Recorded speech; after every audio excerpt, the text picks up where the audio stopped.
Hi, everyone, and welcome to another episode of Anime Lounge Podcast. I'm your host, Matt, alongside with my other host, Lance. As always, we have an adult beverage of choice, and I'm going with something super easy today. I'm going with a Driftless Glen and another Spotted Cow. What about you, Lance? Oh, that's pretty simple. Today I am doing something simple as well. I am finishing off a Monster and vodka. There's also a splash of cherry vodka in there for a little bit extra flavor. There you And go. then I'm also chasing that back with some Lienenkugel Summer Shandy because it's out in season everywhere. And I saw a case of it. I'm like, hell yeah, dude. It's hot outside. It's time for some summer shandy. Yeah, I will say Costco has it year round, but I do know what you're Yeah. saying. It's starting to get warm. It was a all windows down kind of day Today outside. specifically, yep. I Yep. know I was like 2 o'clock rolled around. It was 70 plus degrees. It's the first weekend of May in Wisconsin. It's amazing. So of course we're gonna act like it's summer already. So Yep. definitely drinking as if it is. So, Lance, you want to tell everyone what we're covering today? Yes. Today we are going to be covering season 1 of Solo Leveling, and I'm going to steal the synopsis right from Solo Leveling Wikipedia. And their plot says, in a world where hunters, human warriors who possess supernatural abilities, must battle deadly monsters to protect mankind from certain annihilation, a notoriously weak hunter named Sung Jin-woo finds himself in a seemingly endless struggle for survival. One day, after narrowly surviving an overwhelmingly powerful double dungeon that nearly wipes out his entire party, a mysterious program called The System chooses him as the sole player and in turn gives him the unique ability to level up in strength. This is something no other hunter is able to do, as a hunter's abilities are set once they are awakened. Jin-woo then sets out on a journey as he fights against all kinds of enemies, both man and monster, to discover the secrets of dungeons and the true source of his powers. And that's coming from that website. Awesome. I like it. It's very book-esque as a synopsis. Yeah, I thought that was pretty in-depth enough. Lance, I do know you thought of something interesting for the Lance's lessons. You want to let us know what that is? Spirit Guide!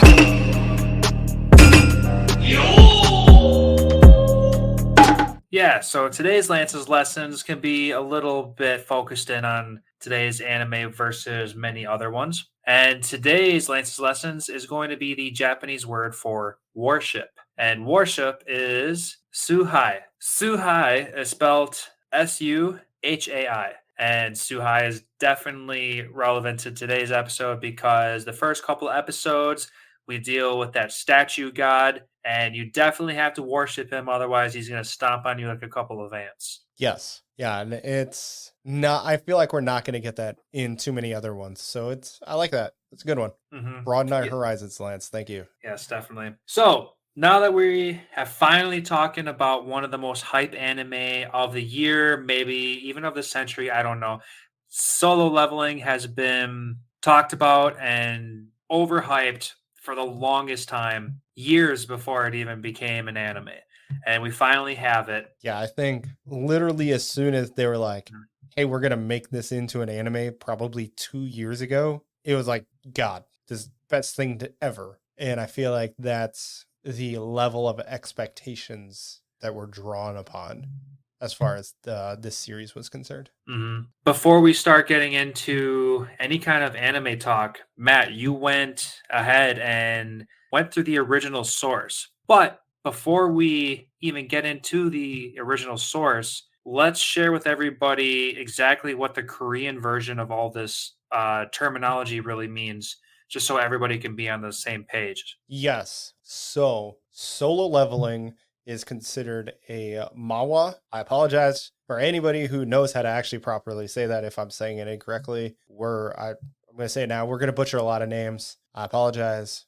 New territory as far as Korean names are concerned. Again, we apologize. We're trying our best. But Solo Leveling is a manhwa. It is also considered a webtoon. So a webtoon is just an online comic. And then a manhwa is a Korean webtoon. So for anybody that is curious, not all webtoons are manhwas, and not all manhwas are technically webtoons. So it's little confusing, but no, this is a manhwa / webtoon. It's interesting because it is all colored. You read it from left to right, unlike mangas, which you read in a zigzag right to left kind of pattern. Lance and I were talking about this offline. When I first started reading this, I tried reading it like a manga, and I'm like, wait a second, nope, that's wrong. That conversation makes no sense. I read it the correct way, and I was like, oh, yeah, there we go. There's what makes it make sense. NANI?!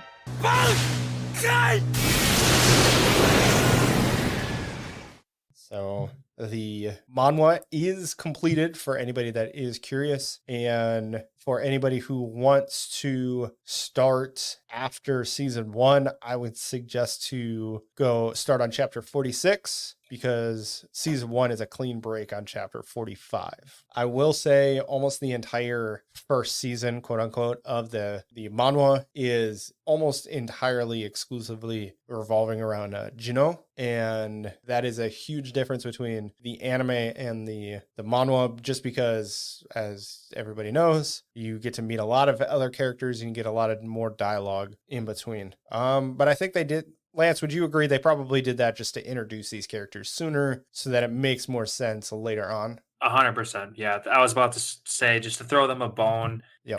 It'd be weird to go into season 2 and to throw 50 different characters at you out of nowhere. So if they can slowly sprinkle in some people in the beginning as everybody's going through this learning process, and it's not boring and slow, just keep your mind open at all times during the entire series. So I understand why they took that liberty. Yeah, so for instance, Ha-In, I think that's how you say her name. She's the blonde S-ranked hunter. You don't see her at all. You have no idea who she is. The manhwa starts within the dungeon, actually. So basically it starts with Jino holding the sword dagger thing up towards the statues on the altar. That's how it starts, and then it kind of like flashbacks into how he got to that point. So the beginning of them going into the dungeon. Oh, okay, interesting. So we are inside the double dungeon. The rings of fire have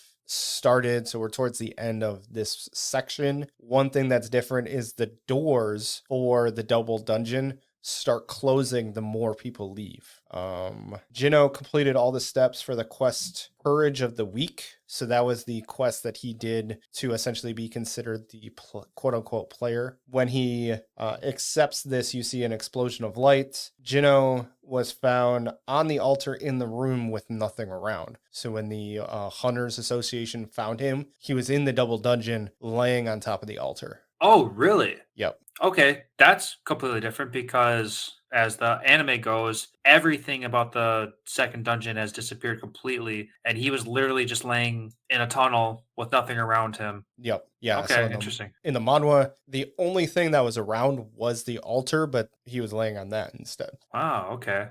So Kang, the assassin that goes around killing the people for hire, essentially. The guy for the prisoners? Yep, he's the B-ranked hunter working for the Hunters Association. He is not there to check on Jino when he wakes up. Okay. Then you see Jino jump from the penalty area to his hospital room, and then that's when the nurse comes in. So the nurses have no idea he's gone during this whole time, which makes it more entertaining within the anime, so it's not really an issue. Nothing that's changed I have any issues with so far, really at all. Then Jino went to the subway dungeon without a bag, and he actually started fighting the Steel Fang wolves right away. Like, he didn't fight any goblins. And then he was given the title of Wolf Slayer, which gives him a 40% increase in experience against monsters. One thing that you get to kind of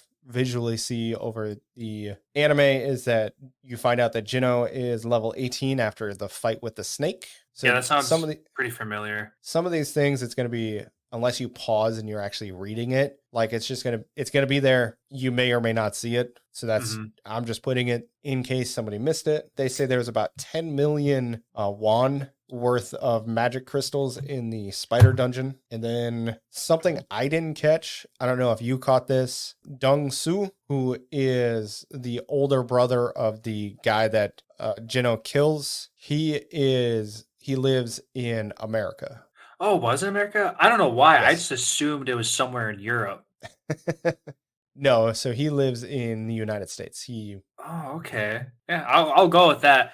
I don't know why I had that assumption. Maybe because if this is a Japanese like we're focusing on that, Yep. why would Well, it Korean. Korean? Yeah. Oh, you know what? Korea's not Japan. You're right. Yep. Oh, either way, like I said, I just assumed it was somewhere in Europe. Yep. Maybe even Russia. I don't know. But America, okay, interesting. Definitely not Russia, definitely not Europe. So when Jino is on the strike force in the C-ranked dungeon, he keeps getting notifications about lizards. They call them lizards. And basically, lizards are like people who kill within dungeons. So he's getting warnings of lizards within the dungeon. Okay. Before the incident happens. The spider's entrance was blocked by an explosion, and that's what woke up the spider. Okay. Yeah, I guess I'm running a little bit of a blank on how exactly the spider woke up. I feel like the assholes were leaving in a slightly loud way, and then that's what woke it up. Yeah, I think so. But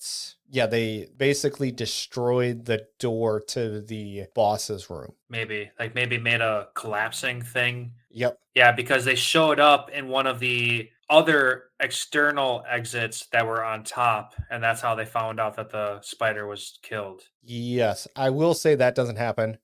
Basically, they explode all the rocks and just come in through the entrance later on in the manhwa. Like they didn't show up in one of those other top No. entrances. Like No, they just basically blew up the door and call it a day. oh, okay, interesting. When it comes to bloodlust, so Jino using bloodlust to kind of go break it down a little bit better, it uses mana to paralyze a target for up to 1 minute and halves their stats. And you can use it on multiple targets. Just kind of give a breakdown of what bloodlust does. Okay, yeah, that sounds a little familiar. So I'm glad you said that because I know there's so many abilities that went into depth about stuff. It was like cost X amount of mana to use, it costs X amount of mana to continue after X amount of seconds or X amount of minutes or whatever. Yep. There's a lot of small details that doesn't matter if you're watching an anime. It might make a difference if you're playing a video game, but Yep. Yeah, there's just a lot of small details. Yeah, exactly. So then, due to Jino completing Courage of the Weak, he received the temp effect that will rehabilitate, which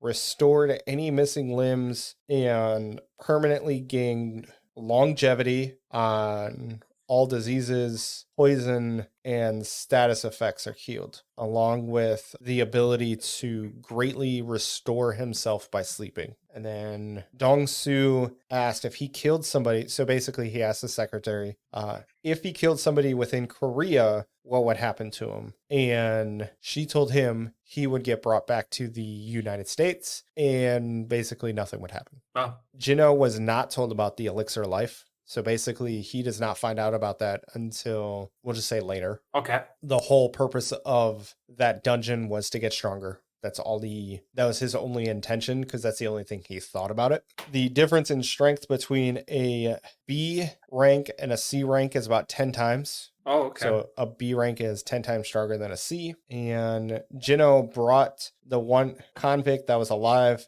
to the hobgoblin boss to die. Basically, he threw the convict at the hobgoblin so that the hobgoblin could kill him. And then Jino defeated the boss. Okay. Jin Chul, who is the A-ranked hunter, he's the blonde person who checks to see if Jino had been reawakened.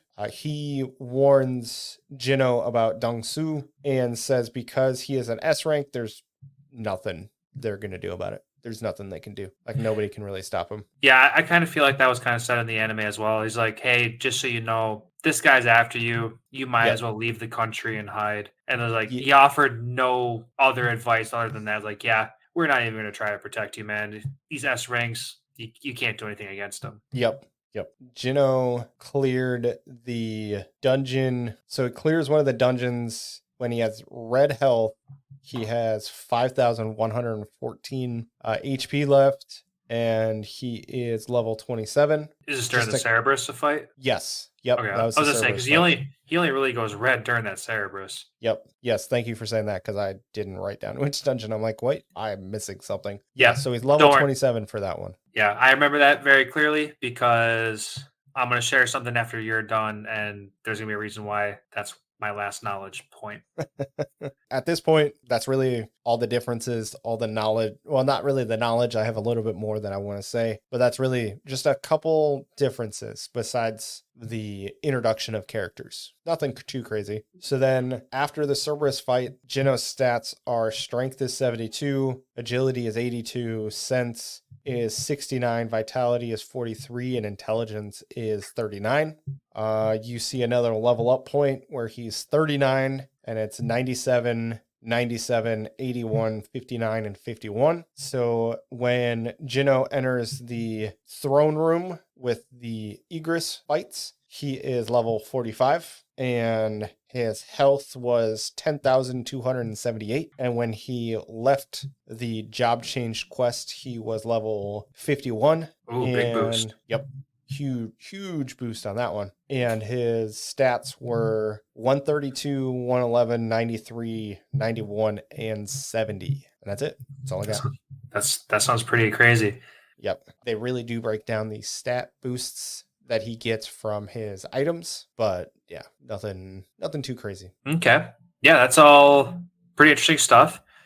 For all of our listeners, we got another little bonus to throw you guys. And where Matt has read the very original source, which is the manga, I found a light novel source on Spotify that was for free. So I listened to the first 40 chapters of the light novel. A computer read it to me, and it took 10 hours. Now, I will say I didn't complete the full 40 chapters. I listened to about 8 hours worth of it, and I also listened to it at 1.5 speed. So I did that while I was at work. So it's not like I was paying full attention, but I did also pick up some extra details in addition to what Matt and the manga has shared with you. Now, Matt, awesome. While you were sharing the differences, I was smiling the whole time because I had a lot of the same differences as well. For starters, what you were talking about, like the introduction in the anime, the introduction with all the A rank guys and that island battle, none of that ever happens. You don't, like you said, 95% of everything is structured around Jinu. And yes, that's 100% true. You don't know anything about anybody else except Jinu. Like that blonde chick never got introduced. The leaders of the other guilds never get introduced. That interview with the other strong guys never happens. And I don't know if it's because I was listening to it and maybe slightly distracted. Maybe I missed out on the fact that that dude's brother wanted to come revenge his death. I'm pretty sure that didn't happen in the light novel. I thought I might have been paying attention, but I don't remember that happening at all either. So like there's so many things on the outside that happens in the anime that does not happen in the light novel as well. So I thought that was very interesting. Maybe it happens later. Oh, I would definitely expect that because I expect that to be a huge thing in season 2. Yeah, it's a plot point. Mm-hmm. We'll put it that way. Yeah. But besides those big things, I did have a couple other little nitpicky points of differences or just interesting things to share. Okay, I'm very curious because I did not read or listen to the light novel. So what do you got for us? All right, so one of my note says those weak magic crystals, the E rank ones, they're 100,000 won. And in the light novel, every time they mentioned the price tag of something in won, they also gave a secondary price tag. And I assume it's American. Can't say for sure because they never said so. But they said that those E rank crystals are worth 100,000 won, which is equivalent to about $1.88. Which is super freaking cheap. Yeah. Just he made a reference saying that like I basically risked my life for nothing, and that Yep. nothing was less than $2. So that's crazy to think about. That's super crazy. Could you imagine risking your life for $2? No, and it just throws into perspective that that's why he has cheap knives that keep breaking. That's why his shoes are so worn out. And that's why everything about him is just so cheap and shitty. Yep. Sucks. My next note says that God statue was compared to the Statue of Liberty as if she was sitting down. So that's how tall that God statue is. Interesting. I guess to say, picture the Statue of Liberty, but she's sitting down. And that's how tall that God statue is. So imagine the Statue of Liberty just fucking chasing you and trying to squish you. That's this God. And for anybody that is curious, the Statue of Liberty is 305 feet. Yeah, so that's pretty damn tall. Yes. Staying inside that area, that prayer that one dude was trying to say, like they're trying to calm down the statue from walking. That dude was giving a Christian prayer, and that particular God did not like that, and that's why he continued to try to squish everybody. And Jinwoo figured that out. So I thought it was pretty interesting that they specifically said a Christian prayer. Well, I think Christianity is very common, but I could be completely wrong. I think it's top 2. Yeah. Nice. Okay. When Jinwoo first became a hunter, like 4 years prior to all of this stuff, his power reading was 12. And now after this God level deal, he got red, and we all know that his power level read 10. But the light novel gave a little bit of a caveat saying like there might have been some cushion for fluctuations, but they kind of focused in on the idea that he actually got weaker in 4 years than stronger. So I thought that was kind of funny. And the average hunter is somewhere between 70 and 100. They might have said that in the anime, but I wanted to make that clear. So that's why they said he's basically a pedestrian, because he's at 10 when the average hunter is at 70 plus. Yeah, he's 10% the strength of an average hunter. One difference that I thought was pretty interesting was we're still in the hospital, and he's just learning about his daily quests, and he's just getting notified of everything. He's got to do push-ups, squats, whatever. He does all 100 push-ups, and then he leaves the rest of them blank, and then he's like, whatever, this is weird, what am I doing? And then he ends up going into the penalty quest. I just thought it was interesting because in the anime he doesn't do anything, but in the light novel he did one of them and he went away. Yeah, I think in the manhwa they don't specifically say he does anything either. So yeah, okay. It's interesting. Yeah. Much like you were saying in the manhwa, the nurses don't look for him at all while he's gone. He's gone for 4 hours, that's for sure, but they don't make a scene that he's been gone. The light novel describes how the hospital room was slowly turning into sand, and everything around him it's not like he instantly teleported into a desert. Everything around him slowly started turning into this place. In addition to that, he wasn't going against one centipede. He was actually running away from multiple centipedes. So even from the beginning, because I know the anime only showed the one. At least at the beginning, they showed only one. Yeah. So I thought that was interesting because we know near the end, he fought them all, and they showed a shit ton of them, but he was only running away from one in the anime that they showed. Okay. Shortly after that, obviously, he got his shit straight and he started doing all his daily quests. Jinwoo got on the internet and anonymously started a thread explaining his situation and asking to see if other people were in his same boat. He was asking if other people are seeing screens and seeing daily quests, and he's reading the comments that are coming from other people, and everybody else is basically just making fun of him. And he's like, okay, clearly I'm the only one who's doing this. So I thought that was very interesting. Yes, it is. Although it has been kind of alluded to, Jinwoo is allowed to retrieve items from his inventory through thought alone. And in the light novel, they explained that he was thinking of a pen, and then one just randomly appeared in his hand. And that's when he was starting to explain that through his daily quests, he was receiving stupid items for rewards as if they were band-aids or pens, or as we saw, like bingo cards or whatever. These are things that can be stored in his inventory,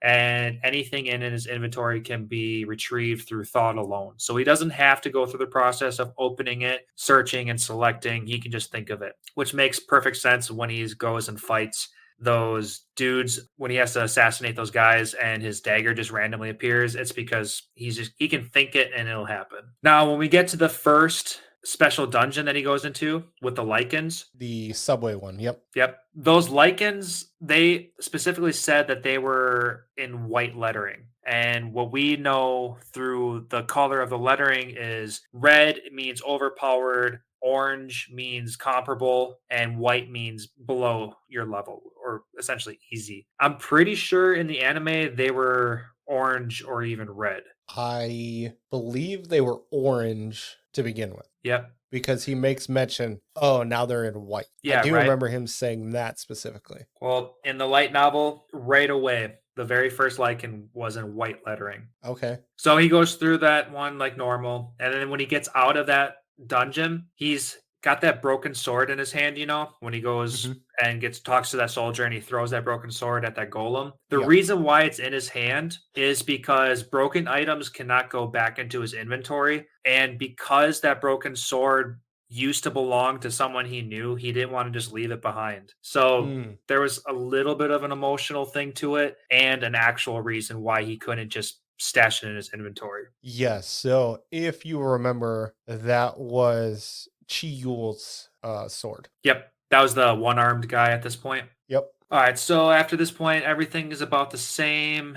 And okay, yeah. So at this point, yeah, we're gonna jump ahead. Now, Jinwoo is meeting up with that rich kid and meets up with that strike force, and he has to go kill everybody. All of that stuff happens. I think. Reminder: for anybody that doesn't know, sorry, the rich kid's name is Jinho. Yeah, it's really close to Jinwoo, but it's what you said, Jinwoo. Jinu, or so I'm getting this from the voice actor, the dubbed voice actor. He kind of explained how to say Jino's name. He is Korean, by the way, so I feel like it's pretty safe to say he knows what he's talking about. He said one of the ways, there's like 2 or 3 different ways you can say it. One way you can say it is like Jino. Yep. So it's the easiest way for me to say it with the way I talk. So that's it, and the way I can hear things. So it's Jino. Jino is our main character. Yep. And then Jinho is the rich kid. Yep. I was thinking about this like all week. I'm like, how the hell are we going to distinguish these characters? Yeah, it's there. Like we said earlier, we're used to Japanese names, and we're trying to familiarize ourselves with some slightly different ones. So we have Jin-U or Jin-O, however you want to say it, and then we have Jin-Ho. And Jin-Ho is the rich kid, and I kind of want to call him the rich kid because I feel like most people understand who that is. Yes, as long as we clarify who we're talking about, I have no issues with calling him the rich kid. All right. So my next note is that whole the whole spider scene that happens. Okay. One small difference I think I can add is at this point in time, Gino's intellect or whatever, something is heightened enough to where he can see where certain spoils are within a dead corpse. So I guess that's another thing. When he kills that first lichen, he doesn't just automatically get that lichen fang. He has to literally go to the dead body and then collect it from the head. And then that's how he gets his spoils. Okay. So when he kills the spider's main fang is inside its head, but then he looks at the body and he sees a bunch of other sparkles. And then he cuts open the body, and then a bunch of dead bugs fall out of its body because it was eating the bugs. And inside each of those bugs are even more treasures. So he has to cut them open in order to get more stuff. So they're not automatic treasure. As soon as he kills someone, it's not automatic. He has to actually physically go take it. I'm gonna assume it's his sense. One of them. Yeah, one of the Yep. stats. So with that minor thing out of the way, everything happens normally. But then when the rich kid asks Jinu to team up with him and make a task force and do 19 more raids, in the anime, Jinu originally says no, and then he goes and does the Cerebus. No, that's not how that happened. I remember in the anime something happened, and then he had to make a phone call in order for him to agree to do the other 19 raids. But in the light novel, he has a moment of hesitation, and then he agrees right away. It's like it's all in the same scene. He just accepts it. Yes. because And that happened in the manhwa, like you were saying too. yep. Also, one small detail that I thought was kind of interesting, when he went to go meet up with the rich kid, there was a bunch of kids in the same area that were causing a problem. And like, I don't remember exactly what happened. Like I said, I was slightly distracted listening to this at fast pace. Something about Jinu grabbing a spoon and then crushing it into a ball. And then something about these kids just being nuisances and then they got scared away. Like something happened, but obviously that's all just minor details. I just thought it was kind of funny that there are some shitty kids in the background. Damn shitty kids. The episode where Genu was figuring out how that he can double his quests, his daily quest stuff. Okay. His sister wasn't with him. Oh, okay. One thing that I thought was pretty cool was during the Cerberus battle, actually not during, after the Cerberus battle, he was given a couple rewards, and one of the rewards was a necklace. And the necklace gave an increased ability for agility and perception by 20 points each. And the necklace was a spiked dog collar. But as soon as he put it on, like we saw in the anime with the armor at the final 2 episodes, like they kind of just vanished and they kind of just blended in with nothing. But I thought it was kind of funny that they said it was a spiked necklace like a dog would wear. So I thought that was kind of funny. But anyway, yeah, it gave it stat boost as well. And we didn't see any kind of stat boosting equipment until the final couple episodes with Egress. Yeah. That does not happen in the manhwa. Oh, really? Okay. Yeah.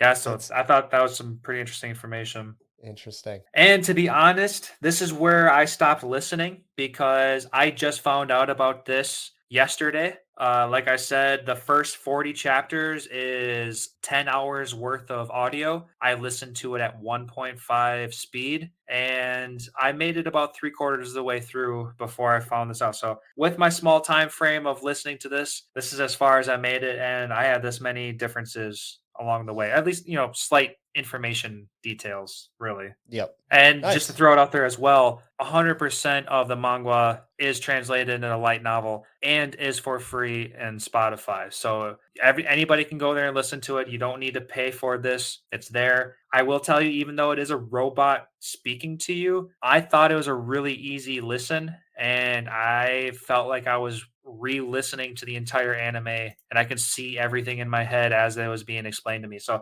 it's a real easy listen. So if anybody is curious to find out what happens next, definitely give that a try. Awesome. Yeah, no, it's I probably won't listen to the light novel, especially if it's that close. Yeah. Everything that you were, like I said, everything you were sharing, I was smiling because I had the pretty similar differences. Yeah, I know exactly what you're saying. Minus 1 or 2 differences between the manhwa and the light novel. It was pretty much on par. So that's kind of crazy. Lance, is there anything else that you had? Nope. That's gonna. Like I said, I wish I could have finished this if I had more than a day to listen to all this. I know I would have gladly listened to all this, and I think I will. I mean, like I said, it's an easy listen, and it's Awesome. easy to listen. Awesome. I do appreciate you listening to the light novel. The more we can get of this, never going to complain about it. But before we get into the heart of our conversation, which I know is what everybody's looking forward to, why don't we take a quick break?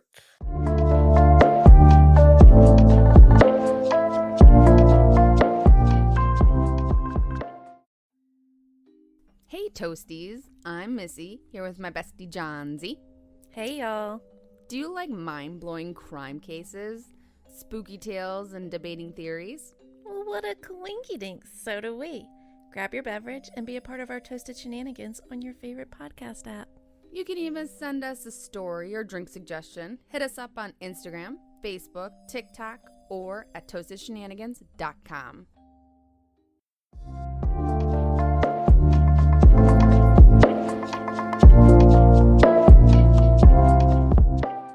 And welcome back from our break. While we were on our break, I was going through some of my notes and I saw that I missed something. So I'll share one more bit of information with everybody. During the light novel, they made mention that the system is voiced over by a female voice. And yeah, I thought that was very interesting. They don't mention that anywhere else except in the very beginning. And by beginning, I mean when he was first asked if he wants to join this quest or die within 0.02 seconds or whatever. They made mention that a female voice came into his head and asked him if he wanted to accept this new position or whatever they phrased it as. Interesting. Okay, that's was not expecting that one. Okay, weird. Yeah. Everything else was the same as the anime, beeps and boops and bops, whatever. Anytime you got a notification, it just came. So Okay. I don't remember any other instances when a female voice came into mention, but they 100% did mention that there was one. So I wonder if they're going to show that anywhere else. Weird. Okay, sure. I don't know. Dude, there's so many little information bits and pieces that are in this light novel. It's so crazy. So if anybody wants to just dive into it themselves and pick up on stuff that I missed myself, it's all in there. It's so much fun. Yeah, kind of sounds like it. That's crazy. Right. All right. So enough of light novel talk. Let's get back into what everyone wants, and that's some anime conversations. For starters, Matt, did Solo Leveling the anime live up to the hype that you were expecting from all these years? No. Oh, It- just to put straight it to the plain no. and simple, no. It didn't. Only for the simple fact that the pacing was a little, like, it felt a little weird. Like episode 1 and 2 should have been episode 1. The recap on episode like 5.5 I thought was terrible. That was really stupid. I got a little bit of information on that recap episode. Okay. Uh, Well, yeah, bring it. What's up? Oh, just real quick, nothing that I dove into, but supposedly the voice actor for Genu got COVID and he had to cancel his voice acting for that. So they had to take a break, and to make up for that, they just threw out some random ass episodes. So supposedly that's what happened, and that's why there was a 0.5 episode thrown in there. Okay. I mean, I'll take it. It makes sense. But I think personally, I would have just been okay if they did no animated episodes.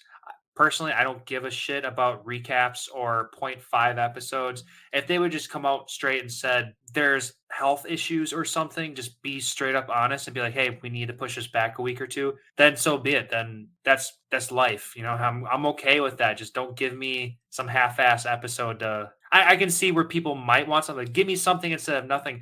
No, in this situation, I'd rather have nothing than something because it kind of like drops the quality. especially when you can be like, hey, due to health concerns to one of our voice actors, we're delayed a week. Cool. Hmm. Cool. I'm fine with that. I would have been Exactly. perfectly fine with that. But I know you're trying to do something. You're trying to make your audience happy. I get it. I didn't appreciate it. Now, what I will say is I finished the main story on the manhwa. So obviously I loved / really enjoyed the story. I think the concept is really cool. The visuals were amazing. I thought the epic moments were there and the fights were super great. But as far as living up to the hype, it did not live up to the hype. This is not going to be like a top 3 anime for me. Oh, But okay. that it would have had to have been like a top 1 or 2 type of anime for it to live up to the hype. Like it would have had to have been universally accepted as one of the best ever. And it's Sure. not going to do that. Yeah, that's completely understandable. I'm pretty much in the same boat with you. Like, people were talking this up in the anime community for the longest time, and they're doing the same thing with Kaiju number 8. And I'm really hoping that it doesn't fall under the same category now. Like, for starters, Solo Leveling is an amazing anime. It is. Yes. It's up there. Yep. But the hype was giving me the expectation that this was going to be a 10 out of 10. There's some weird spikes in this animation. I mean, not the animation, but in the story where like things were good, things were slow, things were good, things were slow.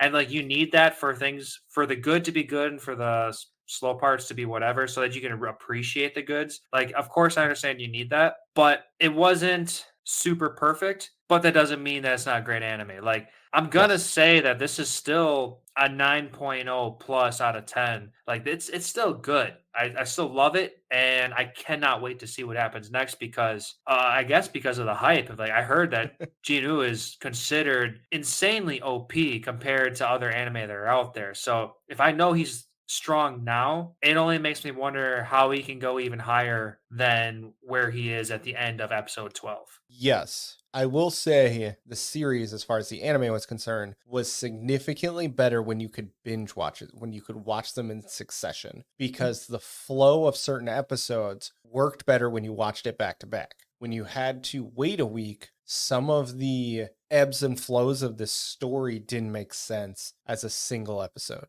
I can agree with that. So I think that's also part. I think that's my biggest issue with season 1 is that the story just was weird as far as how they animated certain episodes, which goes into what you're saying, Lance, where it's like some of those ebbs and flows are weird because some of those episodes stop in one of those ebbs when you need it to continue for it to make more sense within the context of the episode. Mm-hmm. So all in all, absolutely loved it. I would probably agree with you, Lance. 8.5, 9, super fantastic. This hits on like everything you're really looking for as far as an action anime is concerned. The voice acting is fantastic. It's like you can kind of really feel the intensity in all the moments. The fight choreographs are amazing. And without basically spoiling the entire conversation, I thought it was so good, and I loved it. It just did not live up to the hype to me. Okay,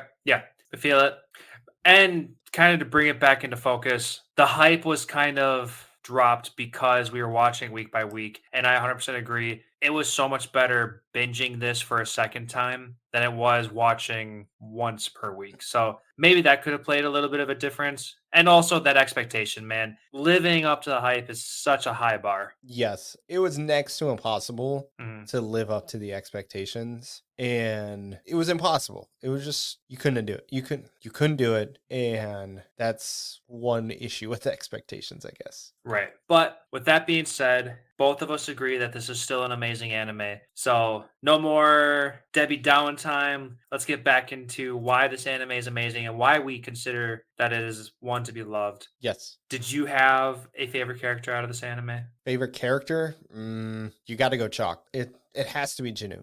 Has to. Nobody else. Like, unless you're like, oh, I'm kind of interested in these characters. Nothing else can be said about any of these characters. Right. 100% of the focus was on our main boy. We got sprinkles of what other guys are. Nobody really held much of a candle compared to him. We know that there's A and S class guys out there, and we know that they're insanely powerful. Maybe we saw a speckle of them, but it's not like we can be like, yeah, that's my favorite character, because there's no reason for that guy to be your favorite character. Yes. One question. Did you get a guesstimation on how old Jinu is? They may mention time here and there that, for starters, I know he's in his 20s. Yep. Because his sister made mention that, oh, you could still have a growth spurt in your 20s. Yes. I feel like I had a better focus. I feel like he's like 22 to 23-ish. The only other thing I can say is that prior to the God Dungeon, he's been a shitty-ass hunter for 4 years. Yes. He also does drop out of college to be a hunter. Oh, okay. I don't remember the college thing being talked about. I remember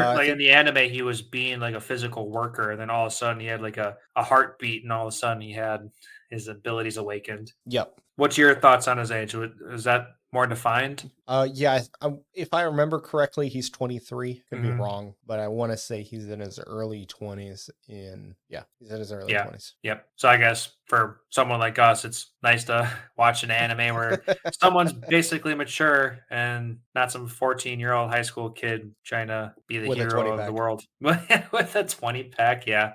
Yeah, it's a little bit more realistic to a degree, I guess, anime logic. Yes. I guess then if you don't have a non-obvious favorite character, do you have a favorite moment and or favorite fights? That moment is a fight. Yeah, because I would agree that Jinu he's got to be the main character. He's the only one that we really know anything about. One of my favorite moments was originally one of the moments that I hated the most. And that was post Egress fight, episode 12, where he's fighting all of those hollow cans, and then all of a sudden midnight strikes, and boom, he's in the penalty quest, and right before he dies from one of those soldiers, he's back in the desert with 100 centipedes. And to me, that was so hardcore anime logic to get his way out of harm's way, but I can see where that was so needed and made such a huge difference. Like, I don't know, it's a weird spot. It's like, yes, of course I know it's anime logic and it's bullshit. But at the same time, I loved it because so much happened. He leveled up. He got his life refreshed because every time he levels up,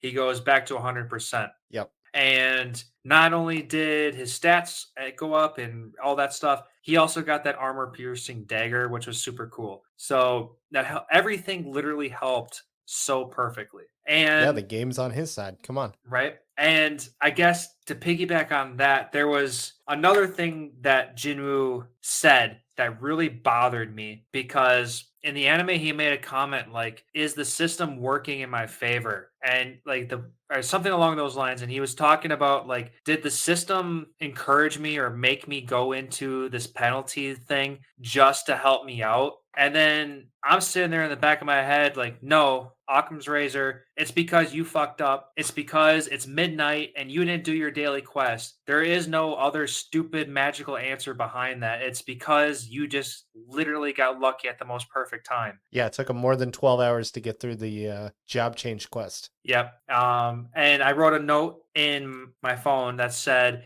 during that moment when Jinwoo's sister like tried to leave a sandwich behind and said like, oh, he can come eat this when he gets home. She wakes up in the middle of the night. This happens in the anime, so you can go and confirm this. I was really happy to see all this. It was nighttime. It's the middle of the morning and the sandwich is uneaten, but in the background you can see a big ass clock and that clock reads 3:40 and we can assume it's AM because it's dark and then she's just waking up. So we know that the daily quest thing stops at midnight and the whole survive penalty was 4 hours long. So it was kind of funny that she wakes up at 3:40 realizing that Jin was not home. It's 3:40 and he's still in the middle of the penalty quest. And so little tiny bits of information that you can pick up that I thought was kind of funny. Yeah, I guess I which like adds to why it's my favorite scene because I had a lot of feelings and thoughts going into that.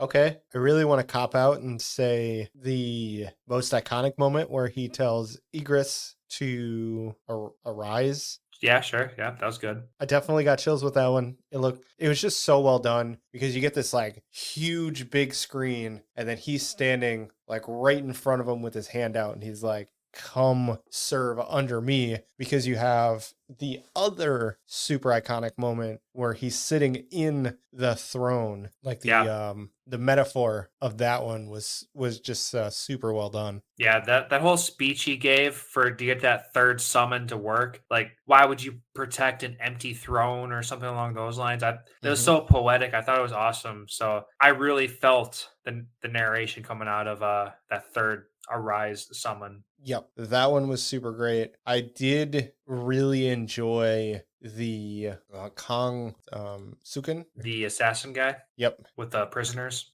Kang, was it Ashik? Yeah, the purple-haired assassin dude. I really enjoyed their fight. I thought it was really, really cool because you finally get to see Jinwoo like truly progressing with his fighting, with his using his abilities and just everything else. I thought it was very, very well done as well. Yeah, I agree. Another moment for like human killing, like during that battle with the assassin, like Yes. he made a mention like something about you are as dark as your shadows go deep or something along those lines. And that really brought into focus like the player style that Jinwoo is. And that's why in the end he became a necromancer style guy. For whatever reason, that's how his play style is, but that's not where his stats reflect. So it's really interesting that those two things like branch away from each other. So it's kind of like that one person who's an overpowered like solo player person goes, I don't know what I'm trying to say. So it's very similar to Chiyu, who is the swordsmith, but he uses magic, which doesn't make any sense. Oh, the guy with the one arm.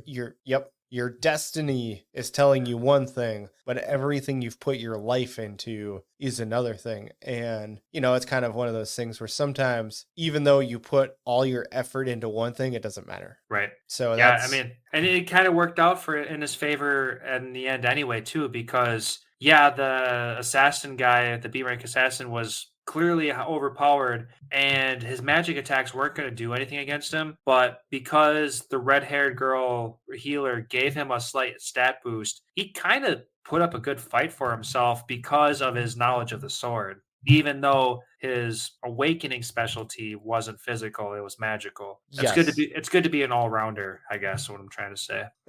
Well, you heard who his apprentice was, right? Or at least what level they were? The one-armed sword guy? Yes. Was that the old man that we saw? Who is it? So his apprentice is an S-rank hunter because he makes mention how he, while he might only be a C rank, he is a master of a S-rank hunter or is a mentor of an S-rank hunter or something along those lines. Oh, interesting. Yeah, I missed that part. Yes. Yeah, so that means his sword skills is really up there. Yes. Yep. Then I guess something I want to talk about is just kind of little things that you could have missed throughout the series. One individual that I want to talk about is Gung Hee. Did you get any sort of indications on like what his rank is and just like who he is as an individual? To remind everybody, who is Gung Hee? He is the chairman, or basically the person in charge of the Hunters Association. I guess I should also clarify that is not the same thing as the Hunters Guild, completely different entities. One is a private thing.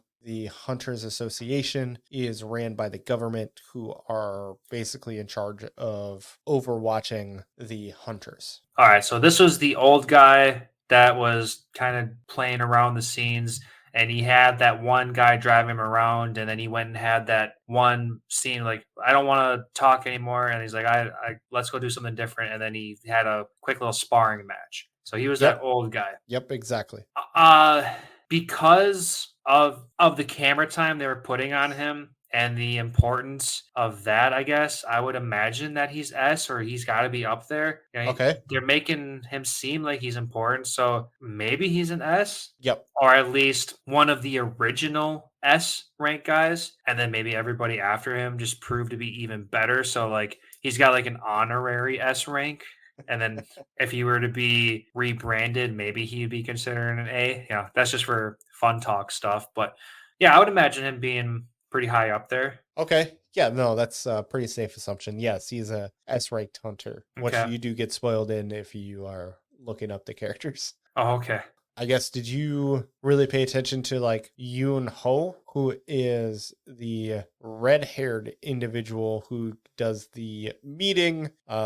He is in charge of the White Tiger Guild. This is the guy that had that meeting Yep. and didn't want it to begin with. He's like, I did a meeting. Why'd you make me do it? Yep. If anybody wants another thing, he's got the same voice actor as All Might, so he's that iconic deep voice guy. Yep. Very fitting for the individual.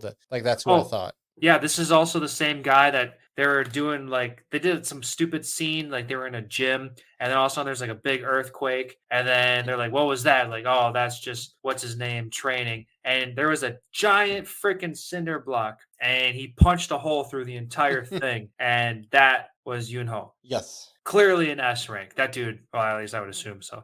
He's Yes. so insanely powerful. I cannot wait to see him in action. I feel like we should also say the whole island scene in the beginning of episode 1, where there's all those high class ranked guys fighting everybody, and like they all looked pretty interesting, but Yes. neither of that was in the original manga or the light novel. So that's all future stuff that we need to learn more about anyway. All of those guys are very... So I just want to, they do make mention in the manga, there's more than one raid, and so they could be like showing off that they're doing multiple raids. But yes, as you said, they only show in the manga the raid that happens, not these pre-raids that happen in the past. Oh, okay. Okay, but still, like, the episode 1 stuff didn't happen quite yet, or at least visually. Yes. But yeah, there's so many guys in there that I want to see. Yep. And I feel like one of them had some like kind of firepower. Was it this Yunho guy,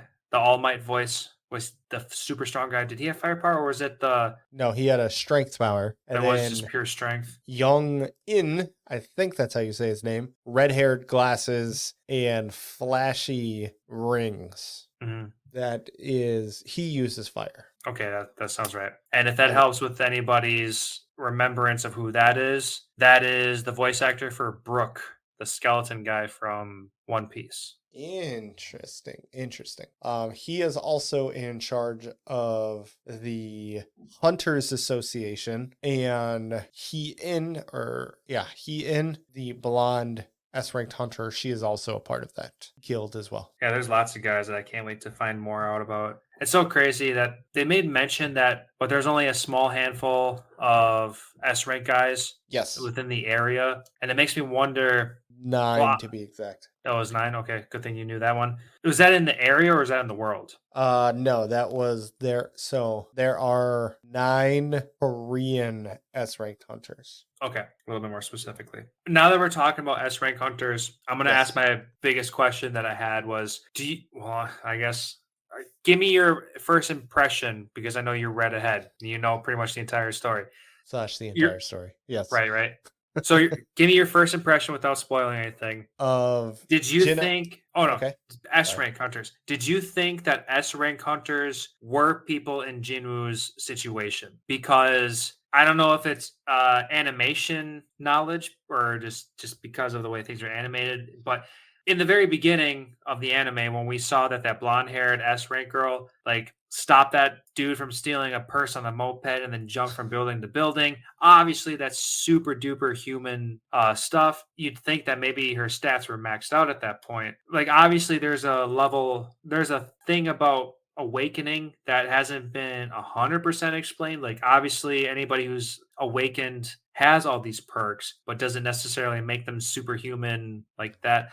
Things need to be explained a little bit more. Anyway, the point is, I was starting to think that these S rank hunters are people in Jinwoo's situation, and that's why they're so amazing. What did you think? No, only for the simple fact of the title. I thought Jinwoo was alone as far as leveling is concerned. Sure. I thought he was going to be...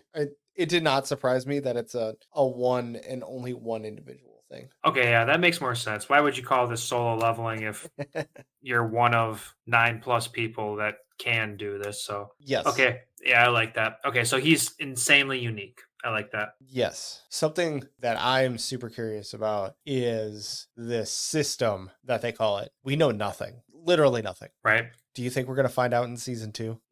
What the system means, the origin, or why we're even in the system? Anything. Literally anything about the system. You know what? As far as a typical season 2 kind of stuff goes, where season 1 brings you into the world, season 2 kind of takes a deep dive. I guess typically you kind of take a step back as far as interest of stuff. I don't know, just to go with that flow of stuff. Okay. Yes, I would kind of like to learn or have some kind of expectation that we would find out some more about this system. Okay. Yeah, no, it's I would completely agree, because I feel like we can't go throughout almost the entire series and not get some kind of indication about who / what he is. Mm-hmm. Or sorry, what the system is. Right. And there's so much more. But yeah, we literally don't know anything about anything. And Yep. we don't know why this world is the way it is to begin with, because we have the assumption that it's our world. And then out of nowhere, this manifestation of magical beasts and dimensions started happening. Yeah. And stuff like that. So we need an origin story, or at least an explanation of that. Okay. So I'm kind of expecting something like that coming soon. Hopefully, Okay. Interesting. I think that's great takes. That's also part of the reason why season 2 is not season 1, because season 1 is, like you said, they have to build it, and then season 2, they've already got everybody in. They don't need to hook themselves in like they did in first season 1. Mm-hmm. Yeah, there's just so many weird little things. Yes. If you could take one power from Jinwoo, which one would you take? As far as powers go, I don't know. The first one that keeps coming to my mind is that assassination ability that he got where you can go invisible. Okay. The stealth skill. Stealth. Yep. There it is. Okay. Speaking of skills, I don't think I mentioned, because I don't remember from the anime. He had, during one of his battles, which one was it? I don't remember which battle specifically, but he gained an additional ability where he basically got this taunting ability where he can attract other people towards him. I don't think, at where I am in the book, he hasn't used it yet, but I don't remember him getting that in the anime. Okay. That being said, I still like the stealth ability. I think that's pretty sweet. Invisibility, slight kill your enemies while being invisible. I think that's pretty sweet. What are you thinking? So I'm going to clarify this. We do not get any abilities that he gets strictly from the game or the system. So like no leveling up. I think honestly, he made the necromancer ability seem just amazing. Don't you agree? Oh yeah. Just to be able to make your own army. Yes. So that one's really cool. And then being able to just kind of use them however you need. And so I think that just as he had said, I would have never thought of a necromancer as a useful individual, a useful person to pick. I don't think I've ever picked a necromancer as my skill. No, I wouldn't imagine that being useful, at least until you can, like in his situation, revive someone that's already super powerful. True. So that's where he's going to become useful. Yes. I'm just going to go with the shadow skill. I think the necromancer skill would be just so badass. And the way he uses it is probably the best way. And I think it's super awesome. So I kind of want to go with that one. Makes total sense. I mean, that's the way they left us as a cliffhanger, basically, in this anime.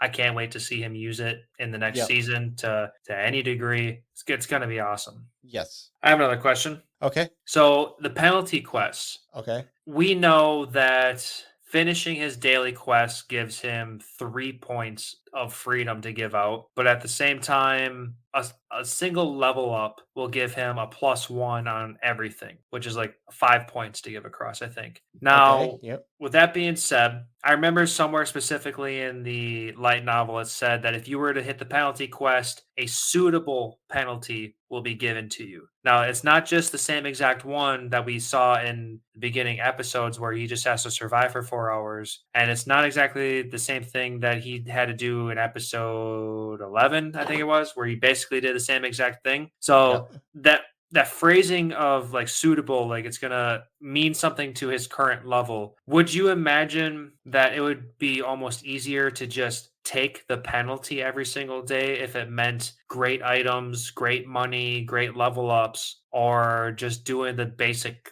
3 points every single day?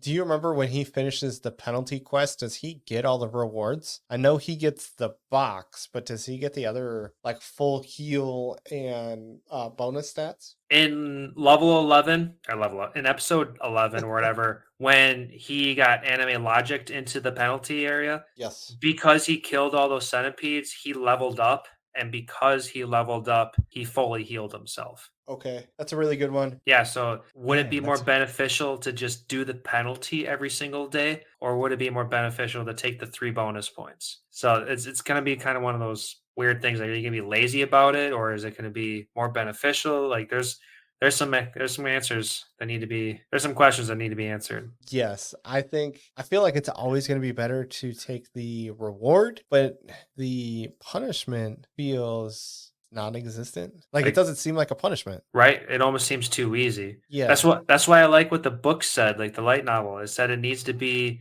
something suitable. So I would imagine if he takes his next penalty, that it should be harder than the last time he did the penalty. That would make sense. I think that's a good idea. Mm-hmm. So yes, it kind of sucks that I'm asking you this question because you already know the future prior to me knowing the future. Right. So where would you have put your mind? What would you have thought at around the season 1 area? I thought as far as season 2 is concerned, I feel like we would have seen a lot of egress. Like he's going to play a huge role in season 2. Mm-hmm. Just because they kind of super hype egress coming back. Oh yeah, definitely. It's one of the most hype moments of the season, kind of one of the series that also pulls into, I don't know, did I send you the dubbed voice actor basically trolling the internet? I don't think so. Oh man, so basically he was getting a bunch of hate and death threats and a bunch of bullshit is really what it was. Wow. About how he cannot screw this up, and he was like, if you people don't basically get your shit together, I'm gonna say stand up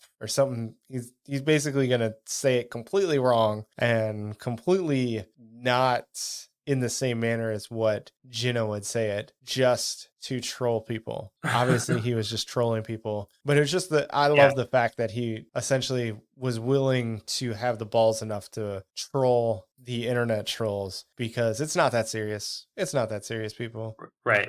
That's kind of funny though. So because of that moment, I feel like that's gonna be a lot of season 2. It could be a lot of just kind of leveling up, understanding the system, understanding its powers. Again, as we talked about previously, season 1 is getting everybody in. Season 2 is kind of that, all right, let's get to the middle of our story, which is usually the most boring part of our story, and figure shit out. And that's going to be season 2. Yep. Yeah, it's usually the step back. You get everybody pulled in under the same have everyone understand everything. Yep. And then we'll truly understand what the end goal is, and then that's what we're going to aim for. Okay. So is that kind of what you think of what season 2 is going to be, or what do you have guess of season 2? Season 2, I think, is going to be heavily focused in on Dong Suk. Yeah, the Huang Dong Suk, the brother that's coming to revenge his other brother. I think it's that's Dun Su, but I think something along those lines. Dung So, SOO. The brother that wants to come and revenge his brother's death. Yes, And I kind of forgot about that.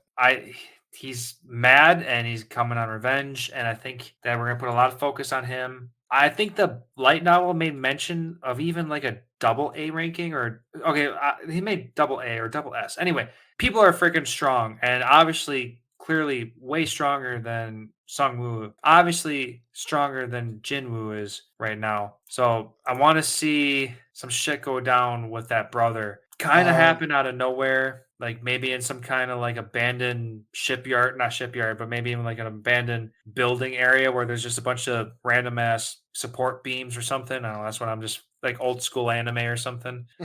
Okay. One thing I will say, because this doesn't really give it away, they make mention how their readings don't read if there's a potential like S, double S, triple S, yada yada yada. Oh, so those doubles were a real thing?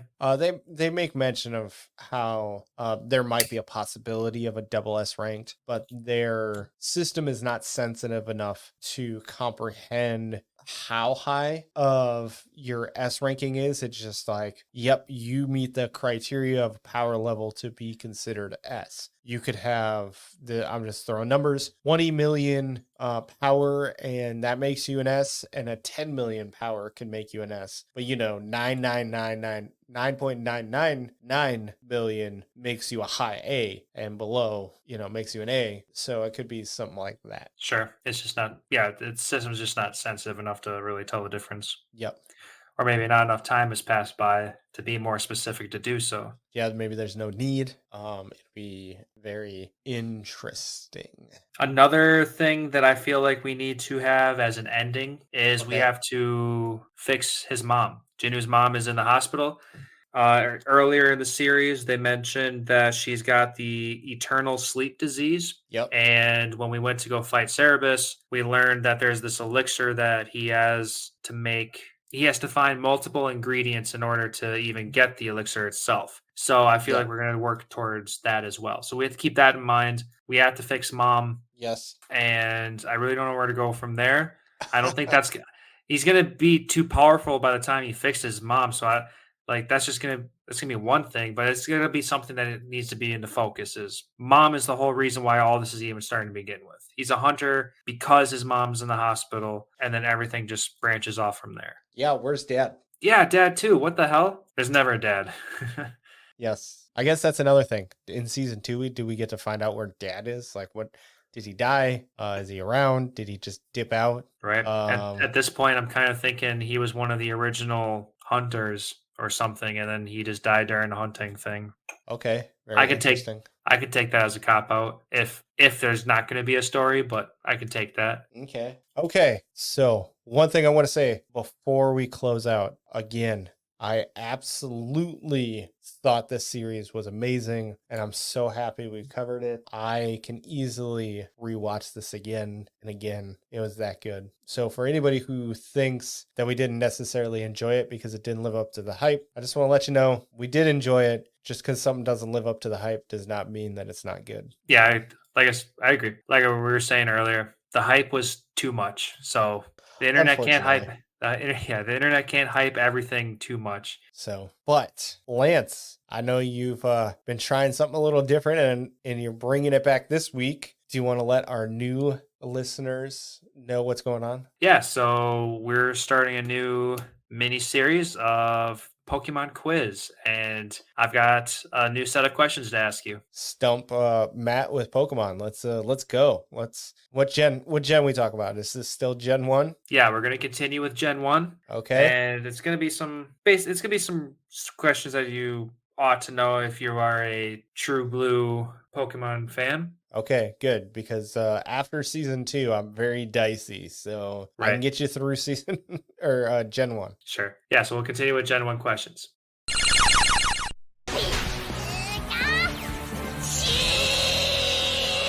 All right, so question 1. What color is Raichu's cheeks? Ooh, that's a really good one. Are we talking about in the anime or are we talking about in the original game? Pretty sure it's all the same. Would it be black? Black, that'd be cool, but it's not. Raichu's cheeks are yellow. Oh, that was my gut thought too, and I was like, no, it can't be black, or it can't be that one. It's got to be black. Nope, I was wrong. Okay, yep, you got me on that. 0 for 1. Should get a buzzer.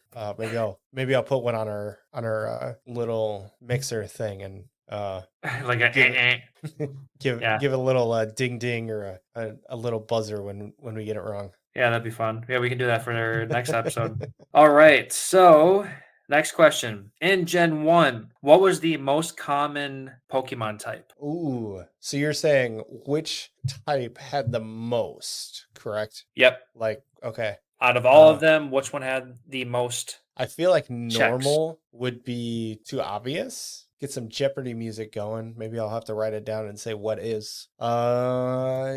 Yes. Let's go with grass. I feel like grass is gonna be Close. okay. If you're looking at the Pokemon trading card game, you'd be correct. Okay. But the most common type was the poison type. Poison type. Yeah, right? Interesting. Was that even a type in Gen 1? It was. They were weak to psychic. Poison was definitely a type because coughing and Ekans, they weren't considered grass, who were weak to That's fire true. types. They were definitely poison. Very true. All right, I'm over 2. Let's hopefully we can get 1 at least. All right. And then question 3, I wanted to throw some small curveball in there because this Okay. is something that I didn't even know because it's something I never cared about. So, question 3, what level does Spearow evolve into Fearow? It's a weird number. I do remember that. I think it's like, let's go with 28. False. It's going to be level 20. Level 20. I knew it was a weird one. Yeah, that's something that not everybody knows because Spearow is a shitty Pokemon, and who would ever have that in their party? Except So for a few of you random people out there. But yeah, Fearow was pretty good, especially early game because it had like Drill Peck and some other like fighting / ground moves that if you didn't want to if you didn't want to rock around with it, like a Geodude or something, then Spearow, because you could get them right away. So that was one kind of nice thing. there's a rock move that you're thinking of. I don't remember any kind of rock Or move. is it fighting? I think Drill Peck.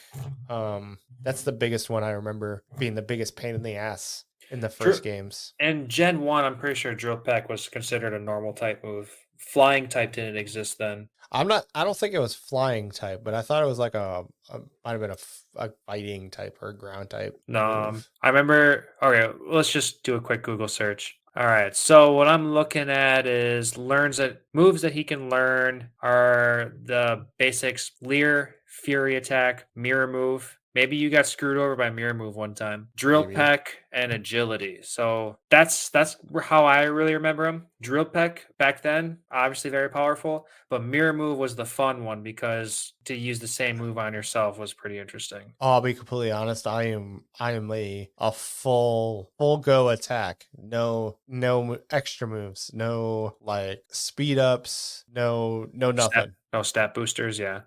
So Yeah, I feel you on that. Especially if you're just playing through the game itself. You're not playing competitively. yep, yeah, exactly. So as far as I would have never used mirror move. Yep. You know what? No, I probably would have, only for the fact that I could use the move against me against the opponent. So maybe I would have used that one. I guess I'm lying to myself. Yeah, no stat boosters, no like the barrier was it light? I don't know. Drawing a blank. But Yeah, no buffs, no debuffs, nothing like that. Yeah, I agree. I didn't start doing that until much later. still Until don't do basically, that. no. No. I found sand attack being very useful, decreasing their accuracy, especially if you're trying to catch somebody and you don't have like a way to paralyze them or put them to sleep or something. So one thing I will say, unless I was trying to hunt the legendary Pokemon, then I would get like a Venonat and I would just boost it up enough so it wouldn't die within one attack. And I would keep like sleeping powder, and then I would swap to Pokemon that could actually attack the legendary birds, weaken it, try to catch it that way. But that's the only time. It was never to fight anybody. Yeah. Yep. There's really not too much of a need. Yeah. Especially if you can overpower. So unfortunately, I went 0 for 3 this day. Gotcha. This one. Yeah, you got me. I'll take the L on this one today. That's all right. I don't want to give our listeners too much of an easy time. I want them to scratch their heads too. So I guess next week I'll have to give it I have to give it a little bit of a pause, but I'm pretty sure I gave a pause in every episode or in every question, so that's all good. Mm-hmm. But yeah, no, this is fun. I'm enjoying it. Bringing me back some old school Pokemon memories that I would have never thought about. Right. I'm having a good time with this too. So. But if anybody has any other questions they want to try and stump us with, please leave a comment on our episode and give us some questions that you think you can stump us with. We'll read them, see if maybe we can answer them before cheating and using the internet. I promise we will not do that until after we try and guess the question though. Yeah. So if you want to go find us on Facebook or Instagram, just leave us a message with a Pokemon question and give us the answer, and maybe you can find it in one of our future episodes. Yeah, it'll be fun connecting through Pokemon, just like what Pokemon Go tried doing all those years ago. Yeah. And with all that coming to a close, we'd like to thank everybody for listening to us this far. Please make sure to leave us a rating on whatever platform you're listening to us on, because that would help us grow tremendously. Please make sure to follow us on YouTube as well, because we have our Short Flight series in addition to our podcast episodes on there as well. And if you could also go support us on Facebook and Instagram at TheAnimazeShow. Follow them because they post new anime news every single day, and they're a great source to follow. Again, thank you everybody, and we'll see you next time.